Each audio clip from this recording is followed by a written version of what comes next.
প্রিয় দর্শক, geography house মাস্টারের পক্ষ থেকে সকলকে শুভেচ্ছা জানাই। ভূগোলের বিভিন্ন বিষয়ের উপর ভিডিও পেতে আমার চ্যানেলটি সাবস্ক্রাইব করে আমার সাথে থাকুন এবং ভিডিওগুলি ভালো লাগলে লাইক, শেয়ার ও কমেন্ট করে আমার এগিয়ে যাওয়ার পথে সাহায্য করুন।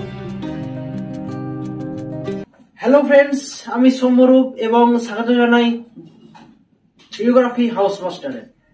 সামনে কারুর মাধ্যমিক এবং কারুর উচ্চ মাধ্যমিক পরীক্ষা এগিয়ে আসছে। তো আমি জানি তোমরা সারা বছর খুব ভালো করে এবং খুব সুন্দর করে তোমরা কিন্তু পড়াশোনা করেছো, কিন্তু এখন একটা কোশ্চেন যে খুব ভালো করে পড়াশোনা করে গেলেই কি আমরা ভালো মার্কস পাবো?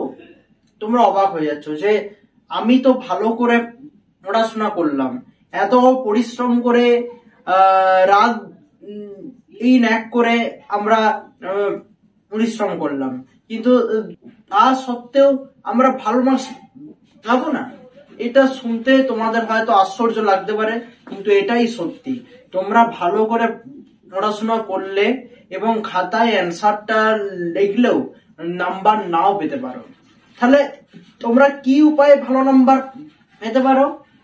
তোমরা একটা উপায়ে ভালো নাম্বার পেতে পারো, সেটা হচ্ছে খাতায় সঠিক অ্যান্সার লেখার পাশাপাশি তোমরা যদি খাতাটাকে ভালো করে সাজাতে পারো, তাহলে সেইটার উপরেও কিন্তু এক্সামিনাররা অ্যাট্রাক্ট হন এবং সেই অ্যাট্রাক্ট হয়ে তোমাদের কিন্তু নাম্বার ইনক্রিজ হতে থাকে। তাহলে আমরা কিভাবে পরীক্ষার কথাটাকে সাজাবো?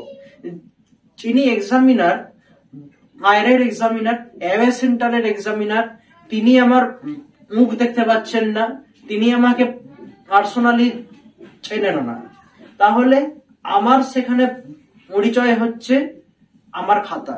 আমার পরিচয় সেখানে হচ্ছে আমার খাতা। আমি আমার খাতাটাকে ভালো করে যত সাজাতে পারবো, তত এক্সামিনার মনে করবেন যে ছেলেটার বা এটার কনফিডেন্স আছে এবং ছেলেটা বা এটা ভালো করে পড়াশোনা করেছে সারা বছর।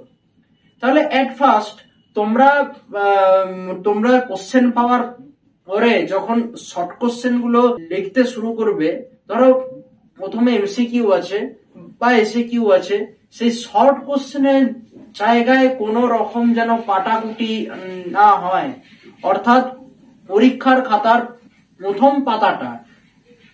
পাতাটা যেন অন্তত একদম নেট অ্যান্ড ক্লিন থাকে। ক্লিয়ার? প্রথম পাতাতেই যদি এক্সামিনার খুব কাটাকুটি দেখেন, তাহলে তিনি ভেবেই নেবেন যে ছেলেটা বা মেয়েটা ভালো করে পড়াশোনা করেনি বা ওরা খারাপ ছাত্র কিংবা ছাত্রী। এইবার হচ্ছে একটা কোশ্চেন যে তোমরা শর্ট কোশ্চেন যতগুলো থাকবে ততগুলো সঠিক উত্তর দেওয়ার চেষ্টা করবে, কারণ শর্ট কোশ্চেনের উপরেই তোমাদের কিন্তু লং কোশ্চেন গুলোর নাম্বার অনেকটাই ভ্যারি করে। তোমরা যদি শর্ট কোশ্চেন অধিকাংশ ভুল করে বসো, তাহলে এক্সামিনার মনে করবেন যে তোমরা পড়াশোনা করনি। তখন কি হবে না, বড় কোশ্চেন গুলো গড় নাম্বার পাবে। কিন্তু তোমরা যদি শর্ট কোশ্চেনে সব ঠিক করো বা হয়তো একটা ভুল করলে এরকম, তখন কিন্তু তোমরা বড় কোশ্চেনেও ভালো নাম্বার পাবে, কারণ এক্সামিনার তখন তোমাকে ভালোবেসে ফেলেছেন। ক্লিয়ার? তো এই গেল হচ্ছে খাতা পরিষ্কার পরিচ্ছন্নের ব্যাপারে। এইবার আসি কয়েকটা বিষয়ের উপরে। এটা হচ্ছে সাদা খাতায় লিখবে না, ভালো করে মার্জিন কাটবে খাতাটায়, এবং যদি পারো ওপরে এবং সাইডে মার্জিন কাটবে। অনেকে বলেন 4 ধারে মার্জিন কাটো, আমি বলছি না, 4 ধারে মার্জিন কাটবে না, উপরে এবং সাইডেই মার্জিন কাটবে। ক্লিয়ার? এইবারে হচ্ছে তোমাদের ধরো একটা কোশ্চেন এসছে, সেই কোশ্চেনের অ্যান্সারের যে কিওয়ার্ড গুলো আছে, যে আসল যে পয়েন্ট গুলো আছে, সেখানে অন্য কালিতে আন্ডারলাইন করলে এইটা গেল 2 নাম্বার। 3 নাম্বার হচ্ছে পয়েন্টস করে করে লেখা, এগুলো তোমরা সবাই জানো। যত পয়েন্টস বাড়াতে পারবে ততই কিন্তু তোমাদের নাম্বার বাড়তে থাকবে। পয়েন্ট এবং মডিল লেখার কালার কিন্তু সেম হবে না, আলাদা হবে। কেউ যদি পয়েন্টস কালোতে লেখো তাহলে বডিটা নীল কালারের কলমে লিখতে হবে। কেউ যদি পয়েন্টসটা নীল কালারের কলমে লেখো তখন বডিটা তাকে কালো কলমে কিন্তু লিখতে হবে।